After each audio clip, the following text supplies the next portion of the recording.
Yo, what's going on, everybody? It's your boy AJ, CEO of ETAPX, and today we're going to be covering relationships, moods, and circles. Let's get into it and breaking down and classifying what a connection is. On our platform, we call them circles.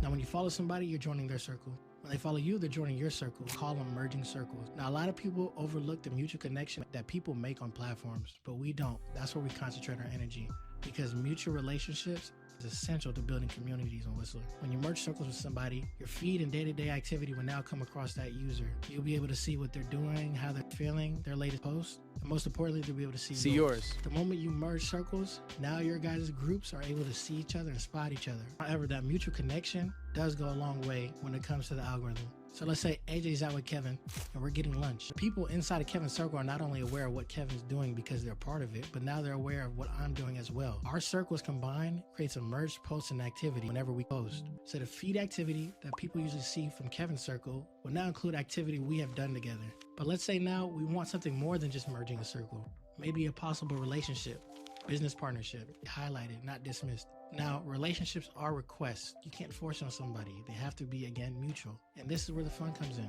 The moment you send that request, they can approve it, deny it, or tell you, hey, I need to think about it. People deserve time, but if they approve it, they do deserve the chance to shout it from the top of the mountain. Partnerships, on the other hand, are just as significant. Let's say you have a new sponsorship. You co-founded a company with somebody. How can you tell people about it besides having a business and showing the product itself?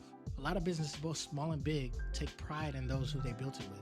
And this is why we created business partnerships. You can just slide it over to business and declare who you're in a business relationship with. What's the name of the business? What type of business is it? That then becomes public if they do approve it. Now on the profile, personal and business relationships both show under the username. Found out that spot was kind of perfect. It declared visibility, shouted out from the rooftops, but yet stayed minimal enough where it didn't distract you from the most important reason why user profile. And now you're there and you notice something strange. There's a mood. What are moods? Well, moods on Whistlr is made up of 500 different moods. You ever just reach out to somebody and they're kind of quiet, or they're overexcited and filled with joy and you don't know why? This is why we created moods. Moods is a way to tell your audience, your community, people in your circle about how you're feeling. There's a mood, a moment, every memory, and every feeling. At least now when you visit the profile, you can understand.